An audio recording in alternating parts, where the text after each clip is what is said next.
Hi everybody, thanks for tuning into another video on TK's Tech Corner. Today we're going to be taking a look at the BSP D9. Now, I don't think I'll be wrong if I say this is quite an anticipated video. Since I posted the video of the BSP D8, I've seen a lot of comments and a lot of people mentioning the D9. Some people have already ordered it, they're waiting for it. Product is here, we're going to open it up, we're going to check it out, test it out as we normally do. I've got a Steam Deck, I've got a Switch, I've got my phone, this Fold 4, I've got a small tablet, I've got a couple of tablets, we'll try out for size, and we'll just compare the features of the two, see what's going on, and then if you're going to order one or you're thinking about it or you're waiting for this video, hopefully you can make a decision on it. I think it's going to be awesome. You can see where the design has come from. This is effectively replicating a PlayStation 5 controller. I've got one here, the DualSense controller, and then we'll compare it for size as well. We'll see how it is from a physical dimensions perspective, the button layouts, and etc. and etc. On the front face value, the product does look great, and from a price point perspective, I think it's absolutely perfect. Maybe a little bit too cheap. But anyway, let's see. We'll find out.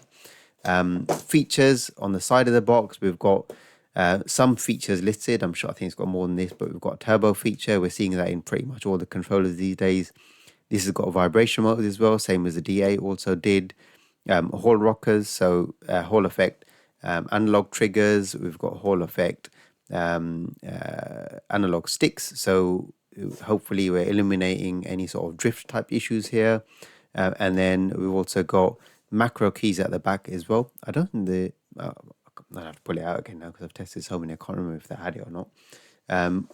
One thing I don't see on here, which to be honest isn't a deal breaker at all for me, is the lighting is gone. So this had this gamer style lighting on the analog sticks. The fact that it's gone isn't a deal breaker. It looks like it's gone. It may still be there. If it is there, great. If it's not, also great. Don't really mind either way, to be honest. Have a quick look at the back before I crack the box open, and just go through some of the features. So it says Bluetooth 5.2 it's using to connect to the phone. So you're getting a nice, hopefully low latency connection than some of the previous Bluetooth iterations, though maybe not as low as a C connection. I don't think that's a major problem for me anyway. This extends further than the D8. The D8 would extend to 252 millimeters. This now extends to 280 millimeters, so you're going to get slightly larger tablets in. It's not going to still fit my 14.6 inch Tab S8 Ultra in, but I think 12-inch device, 12.4 inch, you're going to get that in comfortably. 11 or 10 inch definitely, and I'll test it out on a Fire. We'll just clip the Fire HD and also the Lenovo in and see how it looks. It says support for Shooting Plus app. For those that are not aware, I think the Shooting Plus app is one that allows you to map the controller buttons to on-screen buttons, so you can simulate touch controls through your joypad. So that's one option there as well. It says it supports standard HID mode for Android, and then also MFI for iOS 13 and above. So some questions have been asked around this device and iOS compatibility. This one does. This one also certainly does support iOS 13 and above as well. And then also supports PS3, PS4 and Switch game modes, which again, this one also did support. I'm pretty sure this one supported PS3, PS4 as well. See Bluetooth 5, Bluetooth 5.2, so upgrades there. Now, this one, I think I read somewhere that it supports PC with a 2.4 gigahertz dongle. It doesn't say it on the box, so I could be wrong. But when we open it up, we'll see what's going on. Anyway, let's crack this thing open. Loads of stuff. Game space application as well, to gamepad space. So this supports firmware updates as well. Now, I don't think I've seen that on many other controllers. So I'm going to get this thing open because I'm quite excited about it. I hope you are as well. First things first, as for unboxing, they've improved the packaging. So I like the fact that this opens upwards like this rather than this box, which had absolutely nothing in it other than the controller and maybe a USB cable and probably some paperwork that I probably threw out very quickly. It came with these little foam pads on the analog sticks, and that was pretty much it. There was no no sort of insert in the box for it to sit into and look after. So immediately you can see packaging improvement. We've got an instruction manual there. I'm going to leave the D8 here because I do want to do some comparisons against it. I think it's important. Instruction manual, I might have to refer to that because this thing's got loads and loads of options. We've got a couple of rubber bumpers here, which sticky back ones, which I'm not sure what they're for. I'm guessing they're going to stick onto the slider pads to, well, I guess, support your device. Maybe if you're using not a very thick device, you want to stick that on. We've got a plastic bag, which we never had before, that the device now sits in. At least I don't remember that coming in a bag. If it did, I've forgotten. I'd have to watch my own video to remind myself. I'll get rid of the bag. Don't need it. And then the box, that, by the way, yeah, DualSense. One word, DualSense. There's nothing else to say. What have we got underneath? We've got a USB A to C cable, charging cable, and there is no receiver in here. So maybe it doesn't support the 2.4 gigahertz mode. I was thinking it did. Maybe it does. There is a dongle available online for some of their other BSP products anyway. And maybe you keep watching the channel, you'll see more and more product reviews coming along. So I don't need the charging cable. Hoping this device is charged. The charging cable has been successfully flung to a place that I'm never going to see it again, ever. Yeah, look at this. I like what's going on here. Exactly the same bridge on the back. It seems a little bit thinner. Or is it the same? No, it's about the same from a bridge thickness perspective. Wide enough to support a device, not too wide to be overbearing, and overall gives quite a nice slim profile to the controller. I like that. Buttons.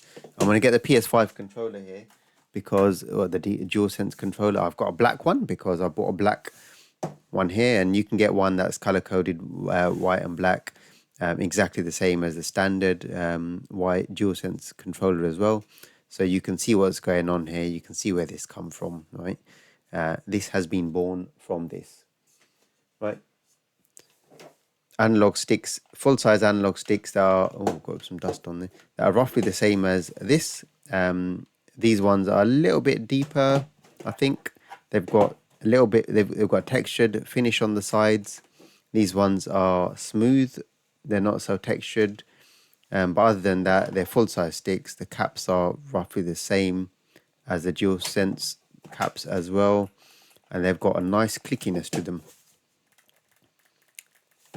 They're not, yes, they've got a very satisfying click to them. And these sticks immediately feel a lot smoother than the sticks on the D8. So the D8 felt slightly less. They're still smooth, but I think there's a little bit of I can't explain it. I feel like I don't even know how to explain it. They were good. I think the one thing I noticed about the D8 though is it had the metal rings around the actual analog sticks, which did make it very, very nice. They are smooth. Sorry, I'm thinking of another controller. I remember a controller that was catching a little bit. This wasn't it. No, this is it. No, these are lovely as well. Sorry, they are nice. It is a great controller for that price, to be honest. These ones don't have the metal ring around it. It's just a plastic stick from what I can see. But the glide rings are polished. This one's got a slightly different glide ring on it where the light comes through. This one initially doesn't look like it's got any lighting in there. We'll find out when we turn it on in a minute. It has got two lights here though. It's got a light just next to it on the left hand side, and that's a status indicator light. Then it's got a light on the right hand side which has got a little lightning bolt on it, and I'm guessing that's for the charging status. So very nice full-size analog sticks, nice travel on them. We've got the face buttons, so the ABXY, and they've also got the PlayStation logos on there. So clearly this is geared towards all formats, right? They're thinking about everything here. You've got ABXY, you've got the triangle, square, circle, and cross as well. Start and select buttons labeled ST and SE. So SE on the left for select, start on the right. So they're not using the PlayStation type logos there or labeling there of the buttons. The T button, no, that is going to be a turbo button. And we've got a home button there as well, which is probably going to serve the purpose of that PlayStation button or Xbox button or Nintendo Switch home button or any other home button that you can think of. Moving on to the top then, we carry on the replication. Slight distance between the LT and the trigger and the bumpers there. It looks like we've got some micro switch stuff going on here. Actually, before I go there, let's come back to these. These don't feel like micro switches to me. They do feel like they're conductive pad buttons. The bumpers here, to me, they sound like micro switches. They've got a very nice bit loud from a clickiness perspective. You ain't getting away with any quiet gaming there. They're definitely loud. You can probably hear them. Let me just put it close to the mic. So they're loud, yes. Compare that to the D8. D8 was loud as well. One thing I really liked about the D8, and I did say this, and I wish they hadn't changed this, was I loved the way the bumpers wrapped around the sides of the controller, because you had access to them from absolutely everywhere. The D8 bumpers require a little less force to actuate them. Here, they feel slightly heavier to me. I'm not an immediate fan of them. I wish they were a bit more wrapping around style. I wish they had kept the bumpers as they did in the D8, to be honest. They've gone for the look of the dual sense controller, and in doing that, I think they've lost a bit of that value that we see on the BSP D8. So maybe the D10, the bumpers will change. We'll get a bit more Xbox style bumpers is what we want on this controller, right? They don't have to try and replicate every piece of it, but nonetheless, hopefully they're still going to be okay. They're not that hard to press. They're very loud, as you can hear, but they are a little bit stiffer than these ones, which, to be honest, so far I think these have been my favorite bumpers of them all. Look at that. Analog triggers feel very, very nice. They feel almost the same as, yeah, they do. Oh, wow. I mean, look at it there. I don't know why they've got the distance between them there, but they have, right? But I'll be honest, these feel smooth. Yeah, there's nothing more to say about them. They feel awesome. We'll see how they are when we're gaming. Back of the device, we've got M1 and M2 programmable macro buttons, so we can set these up for one or more button presses, and we can probably remap any of these buttons to those M1, M2 buttons. Positioning is very nice when I'm holding the controller. It's my middle finger here that's hitting them, and they're not so easy to press that you're accidentally going to press them, but they are very accessible and in reach. They're perfectly where they need to be. They literally are perfectly placed.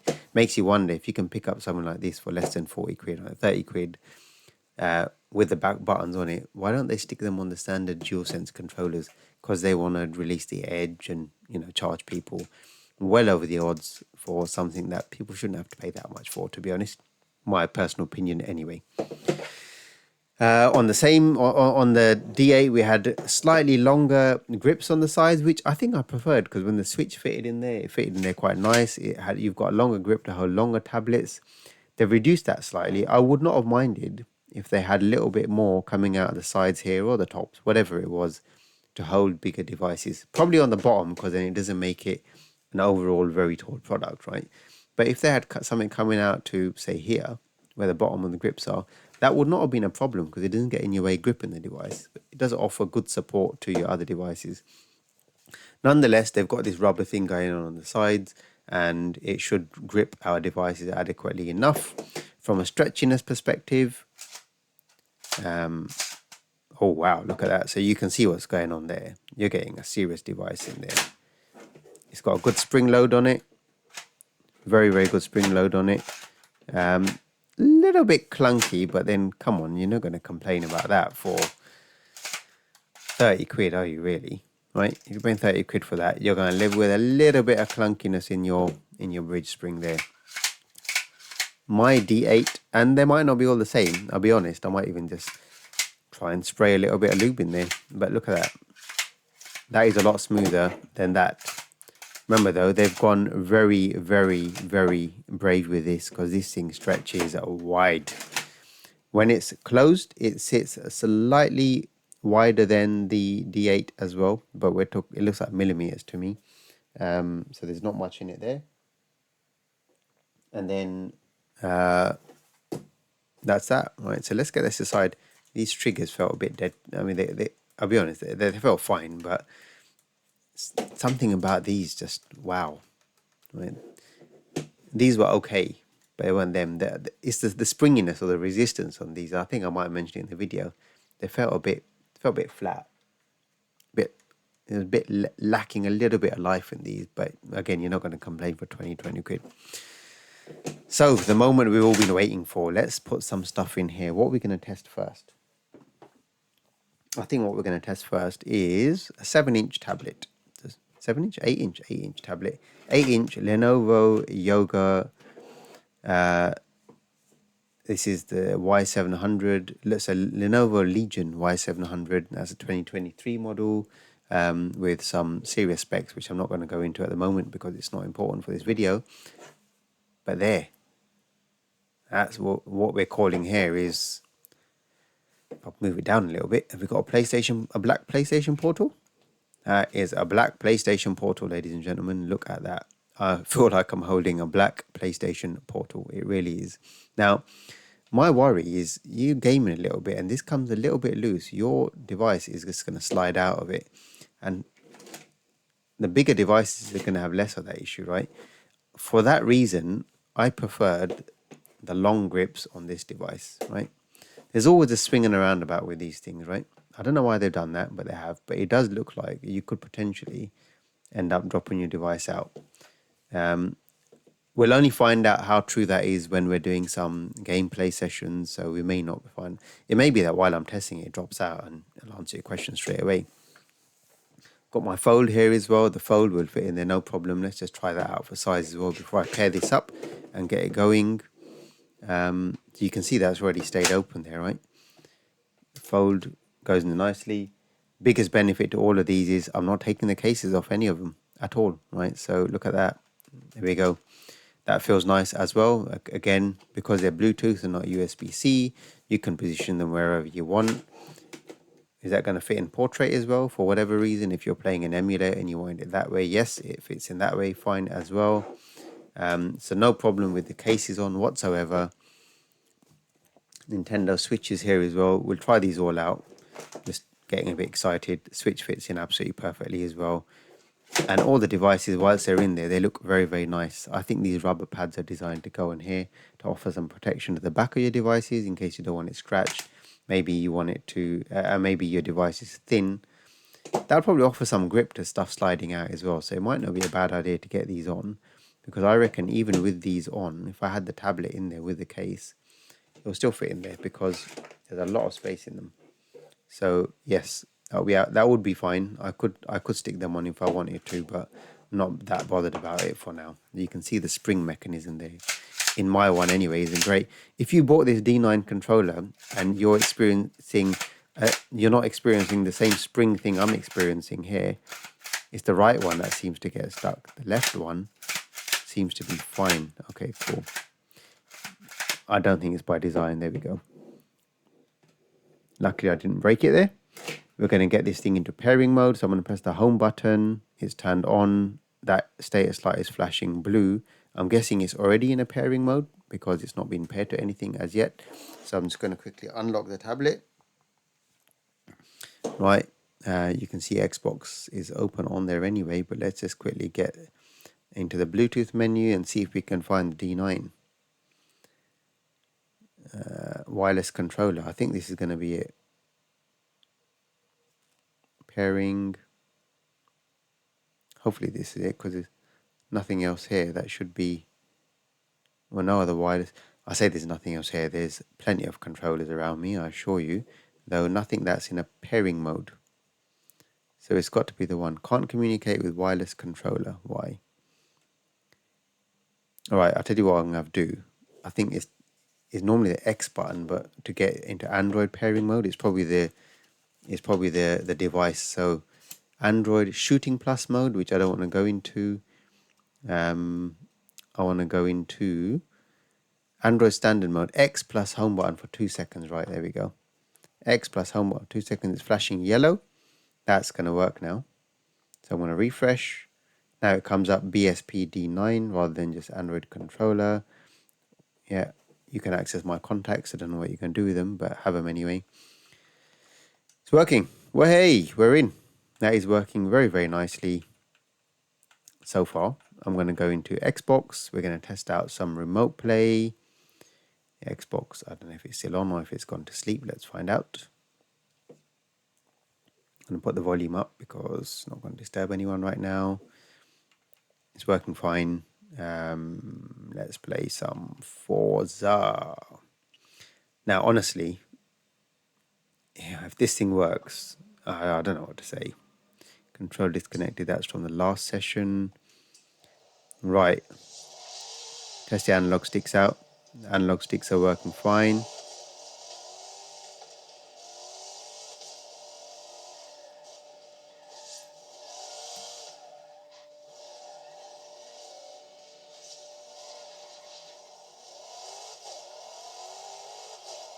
That's lovely. Really is very, very nice. Again, I think I need to turn the volume down because you might not be able to hear me talking. I don't know what that suspenseful music is all about in this Forza game, but right, I'm gonna really. Right, there we go. We've got some lovely classical music going on there as well. Some bendy roads. This, what is that? It sounds like Murder She Wrote. Right, there we go.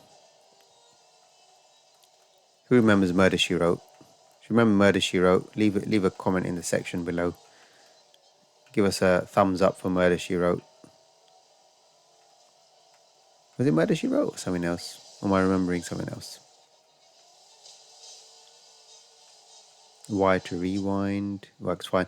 Right. Android. I've got a 8-inch tablet in there. It's working very, very, very well. I'm going to try an Android game. If I press the home button, it's not doing home button-y type stuff. I've pressed the turbo button for no reason whatsoever there.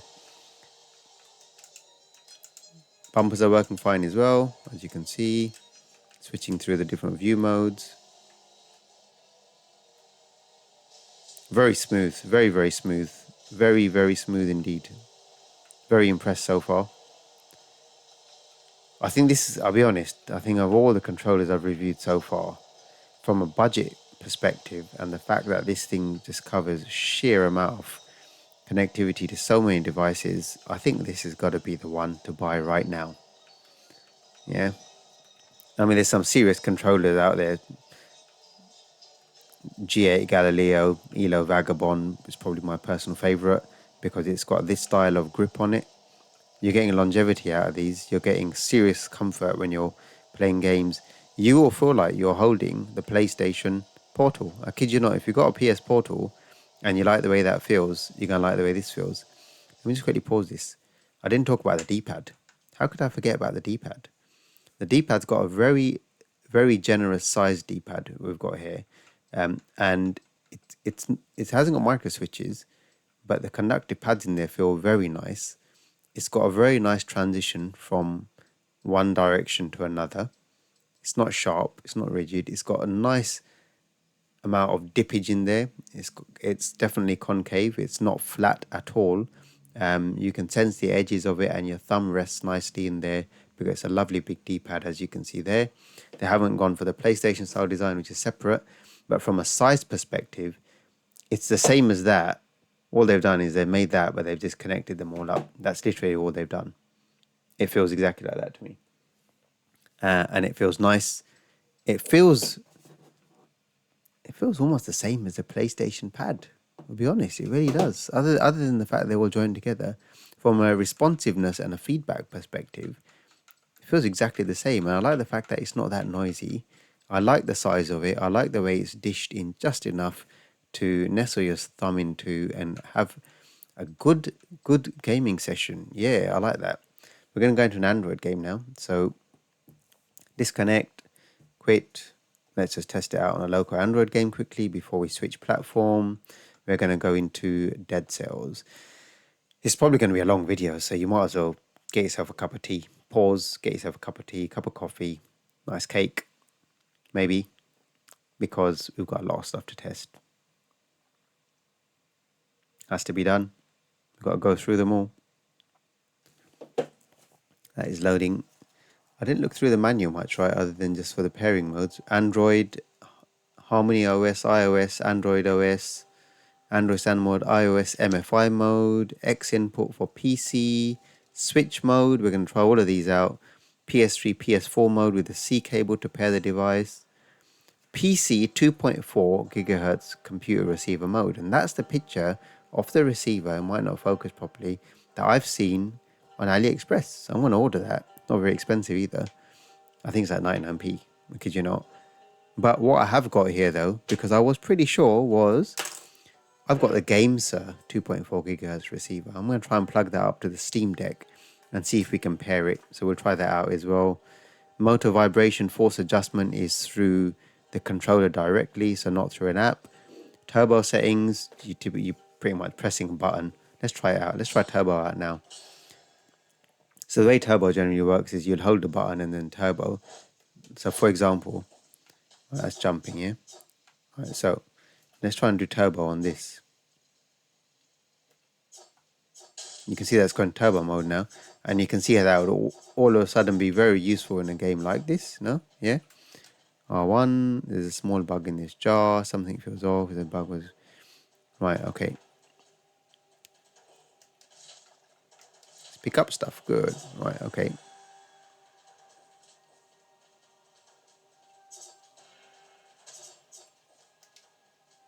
I like this. I'm really enjoying this experience right now. You've seen how many controllers I've reviewed on this channel, so it does take a lot to get excited now for me. The buttons feel very comfortable. You can see how natural that almost looks like. So as for turbo, you can adjust the turbo speed as well. So turbo settings, I've already got turbo enabled, right? When A button is in auto mode, press and hold turbo left joystick up and down. Right, okay. So turbo and left joystick, right, vibrates to tell me how fast the turbo is going to be. So it's getting faster. Wait for it to down.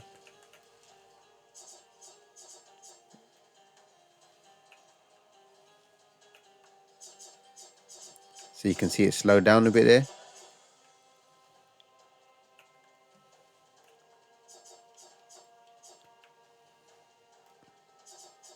Speed it up. It's going as fast as it can. It can only go so. You can see how fast that's getting. It's ridiculous, right? And then if you're on a counter turbo, you just keep cycling through.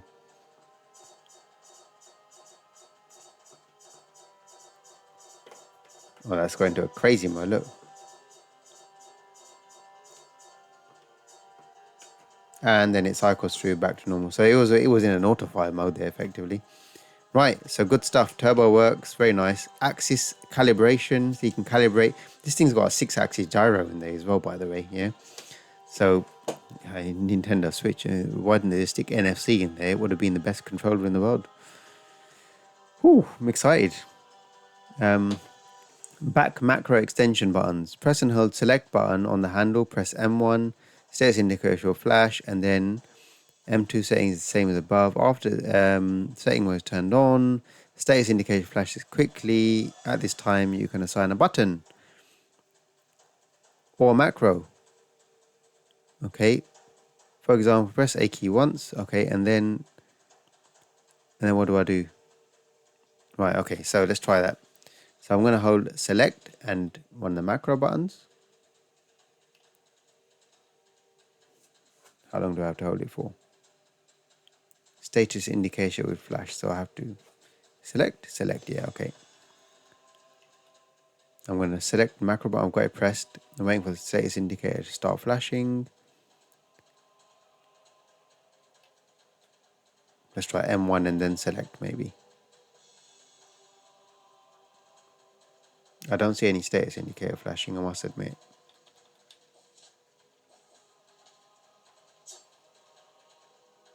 Select and M1.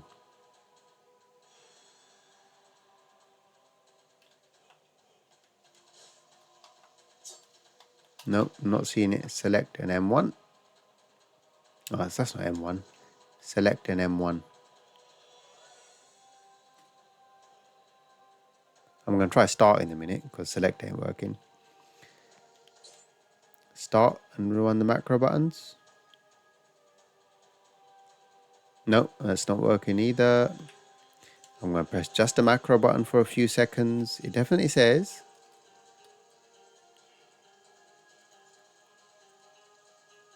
select, press M1, and then the status indicator flashes quickly. Let's try exactly the same time.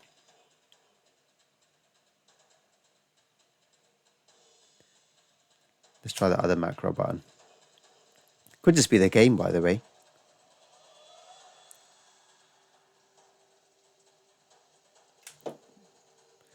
Exit out of this for a second.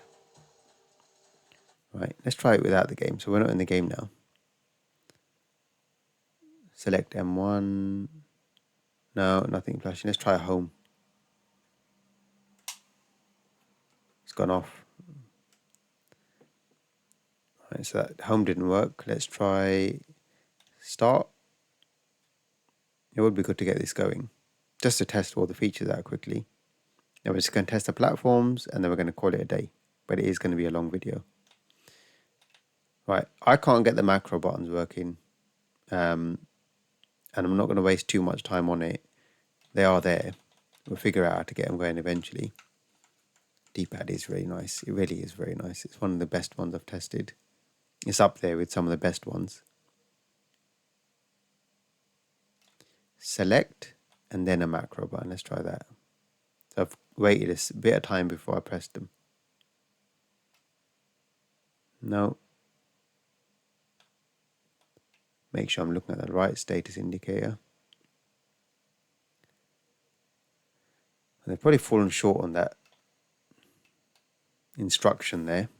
I've tried a lot, so I'm not going to waste time with it. What else have we got on here? Handle charging. One of the things, this is interesting. So access calibration is one thing, right? But strong sense of body opening, they've described it as. And I think what you can do is you can simulate left analog stick or right analog stick with motion control. So that's interesting. So that way you could use motion control on any game that you're using analog sticks on, really, depending on which one, as long as that, yeah, it'll probably work. So anyway, there we go. There's an option to do that. Dead Cells works very, very nice indeed. Let's move on to another platform. Actually, just before I move off Android, let's try a 10-inch tablet. So this is the Kindle Fire 10 HD, I think, with the case on. I'm not taking the case off. You can see that that's a 10-inch tablet with the case on. It just about squeezed into the D8. Oh, sorry, D8 in the D9. That's gone in a lot more comfortably now. I'm using a very, very thick case on this for good reasons, but you can see even then that's gone in, and if I'm holding it vertically, it's not falling off at all. If I want to go into pairing mode again, I'm guessing I'm holding X and home again, probably. Let's just try that. It's in a pairing. No, it's not. It's connecting to that again. Maybe if I hold it for a bit longer, it's got into a pairing mode by the looks of it. So I could probably pair this device if I wanted to now. Well, it's connected to that again, probably because I waited too long. But there you go. 10-inch tablet is going to work absolutely fine in there. I won't do another test because it's going to be the same. Let's try this again with the Fold 4. There's no point testing it because you know it's going to be the same, but you've seen it fits in there very comfortably. It does hold it sufficiently anyway. And because these are a lot lighter weight than some tablets, there's less chance of them slipping out, I think, anyway. And you saw while I was playing that, I forgot about it. It didn't drop out, right? It's not the lightest tablet in the world either. It didn't drop out. I'm not going to have the problem with the Fold. So I think we can just kindly forget about that. Let's move on to the Nintendo Switch. Switch goes in there nicely. This is the OLED model. That's irrelevant though. I'm putting it in the middle just so that it's getting good weight distribution and grip from the middle of the device. If I wanted to hold it lower, it would probably be fine as well. The Switch pairing mode, I have to hold R2 plus home for 2 seconds. So R2 and home for 2 seconds. It's flashing green for the Nintendo Switch. Let's see if the Switch detects it.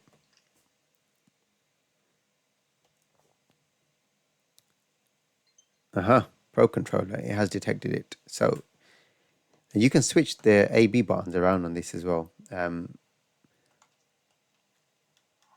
It's working fine, as you can see anyway. But you can switch the A and B buttons around. I did see something when I was flicking through that. Where was it? Let's quickly see if I can find it. I won't waste too much time on it if I can't. ABXY key value exchange. So you can swap ABXY buttons. Press and hold the YA home, and the ABXY key value can be interchanged according to the PC layout, value, and the switch layout. That's nice, right? So they've even thought about that. They've literally thought about absolutely everything here. I've definitely messed something up with the D-pad. I don't know what. But that is not functioning normally. What have I done? What have I done there?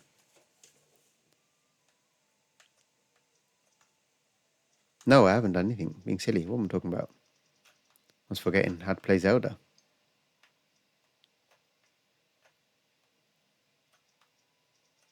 Yeah, it's working fine. So left for shields, up for items and stuff, and right for my swords. Yeah, it's working absolutely fine. So this is probably where I have to swap the buttons around for Nintendo mode. Let's try that. Y plus A plus home. So YA home. It buzzed. And I'll put it to sleep. Does it wake up? Does it support one button wake up? It does not. Okay, that's not a problem. Let's get it on again. Some controllers do, some don't. It's cool. But now I've swapped the ABXY buttons, as you can see, and now I'm in full switch mode. Yeah, it's working. It's great. Having slight issues there. You can see what's going on there. I'm not sure what's causing that. It's not responding perfectly. Could just be my one. Some interference. It is using Bluetooth, right?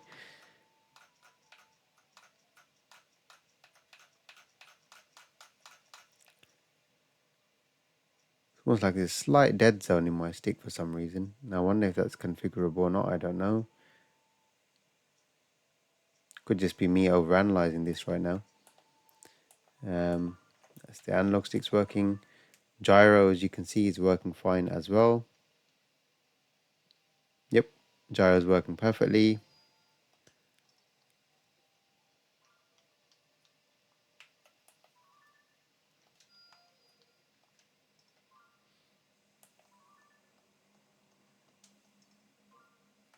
Lovely.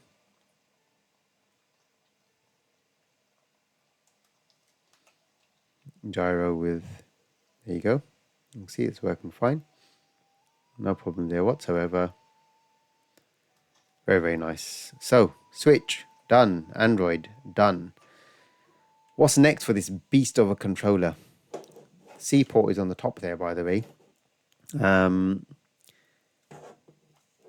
Maybe not the best placement of a C port. I like C ports on the top. I like them in the middle. It's not a problem because it's not a USB-C controller, because you can move your device down a little bit and it doesn't look that bad. Actually, it looks quite nice. So that you, because the C port's at an angle, if you've got a thick charging cable, your device would probably get in the way. So you probably want to just consider mounting your devices down a little bit. If your gamepad battery starts getting low, you want to put it on charge. You want that port to be accessible, right? That's working fine. Let's get over to the PC, right? This does support PC in Bluetooth mode. So I've got the Steam Deck here. Hopefully it's got some charge. Yes, it has. I'm not going to try this in Bluetooth mode because we probably know it's going to work, right? So there's no point. I'll be able to pair a Bluetooth controller with that and it's going to work all day long. So what I want to try is I want to try that wireless mode because I knew it existed. I thought I had read that somewhere. Is this. This is the 2.4 gigahertz receiver that came with the GameSir T4 Cyclone Pro, I believe it was. And it's got a pairing button on there. That's why I'm using this, right? I think the Easy SMX X10 had a wireless receiver as well, but I haven't got that to hand, so we won't bother testing it. We'll just test it out with one of them. And if you're interested in seeing the original BSP wireless dongle working with this controller, let me know. I'll get it ordered, and once it's here, I'll do a test on that as well. So it says to use L1 plus home button gets it in 2.4 gigahertz mode. L1 and home. So L1 is the left bumper and home. It's flashing a light blue color there now. And then I'm going to press this pairing button. Now that light is flashing as well. I wonder if these pair up. This is a very random test. I don't expect it to work at all. Whilst that's happening, let's see if this is detecting a Bluetooth device. So, where are the Bluetooth settings?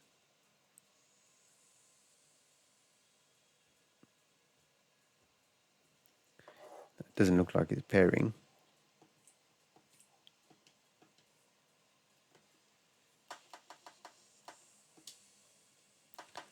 Settings, Bluetooth, right.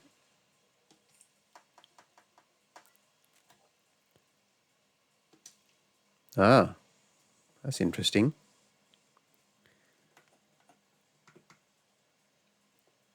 So what has that found? So that has found that this thinks it's paired to something. God knows what this thinks it's paired to. It's definitely not paired to that, because this light is still flickering away. As you can see, it's not working there.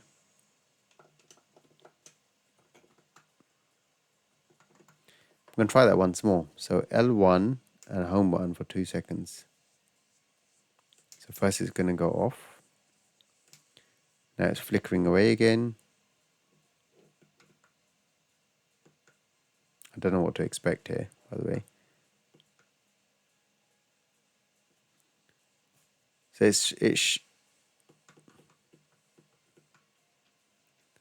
every button press is registering and deregistering. You can see it's coming on and off there.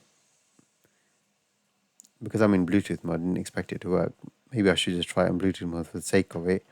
R1 press home for the Bluetooth X input mode. It was showing 4G though, so I do think it does support 2.4 gigahertz mode. Let's see if it comes up again as a Bluetooth controller this time.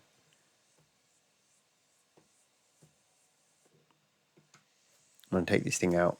Xbox wireless controller, so it has found it in X input mode.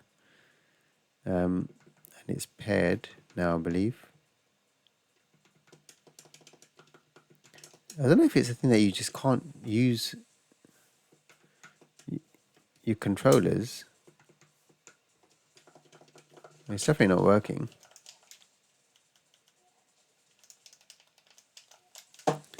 Let's just exit a game for a second and see what happens. I'm keen to see what happens there with this. How do I quit the game? How do I quit? Oh, just start a new game.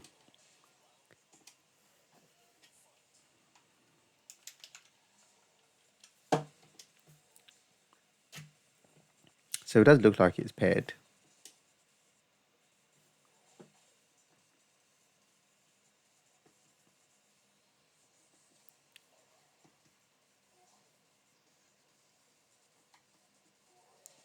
Still hear Tekken running in the background. It's not managed that very well. Ooh. This vibrated for a second there. Vibrating again. Almost like it's come to life.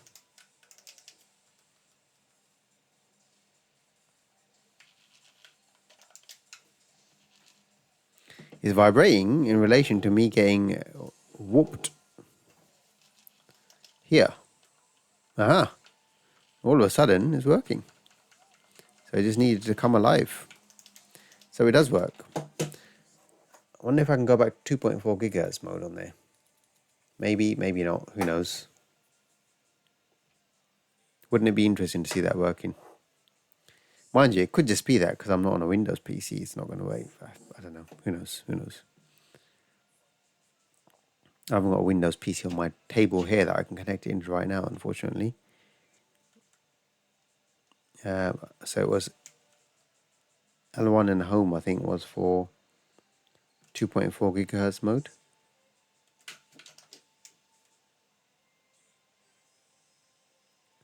Just turn it off. It's off now. L1 and home. Got it into a what I think is interesting. It thinks it's paired, but it's not. Anyway, that's that. I'll get the receiver and we'll try it out, see what happens. If it works, great. If it doesn't, no problem. Motion adjustment. So the vibration motion motor can be adjusted as well for sensitivity. Turbo button, press the right analog stick up or down. Adjust that, and it looks like it goes to about 1, 2, 3, 4, 5 different settings is what I'm getting. 1, 2.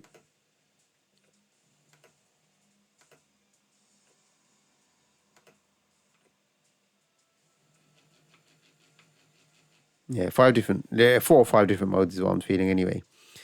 And that's it. I think we've covered everything. So there you go. If you're waiting for this video, you've seen it now. We've got the BSP D8 here. Quick compare, we've done it. Same conductive type buttons on this thing going on here. Analog sticks are larger and much more improved overall. We've lost the lighting, which I'll be honest, no one cares about anyway, so that's not a problem. And it supports multiple platforms. This will work on PS3, PS4, Switch, Android, iOS, PC, you name it. You can use this thing on there. I think I'm going to get that receiver dongle thing for it, because if it works with that, I wonder if I can plug it into the Xbox. I wonder if it works. I will try it out anyway. And there we go. I'll end the video on that note. But I hope you've enjoyed the video. I hope it's been of some value to you. If you were waiting to see whether you should buy it or not, you can make your decision now. If you want me to make a decision for you, I'm going to say yes. There's no other Bluetooth controller to look at for tablets. This is the one. Don't buy this. Buy this. This is far superior. It feels premium compared to this, at least, believe me. And it's well up there with a lot of the other game controllers I've reviewed on my channel, from the sort of elite brands in this area. You know, these third-party mobile gaming controllers and accessories, not just game mobile, but even for your home consoles. GameSir, Easy SMX, Lead Joy, and all the other ones I haven't mentioned, all make great products, right? But then, you know, they're targeting a different customer base, I suppose. This, what you get for your price, is just incredible. It really is just incredible. I know we couldn't get the macro buttons working. Maybe I need to do a little firmware update on it, and maybe that'll be enough. And there you have it. The macro button is now working. How funny is that? It's working. I managed to just, it wasn't working when it was in this Android mode for whatever reason, but I just randomly tried it. Let's try that again. M2 and select. And it works. Look, I can say so on ABXY and press it again, and it's working. So the macro buttons do work. So there we go. Even that works perfectly. I don't know what else to say. It's a great controller. I hope you've enjoyed the video. If you have, please leave a thumbs up. If you've got any questions, comment section below. And if you've enjoyed the video and you haven't already subscribed, please hit that subscribe button in the bottom right hand corner. It really, really does help when you support my channel. Thanks for watching. I'll see you in the next video.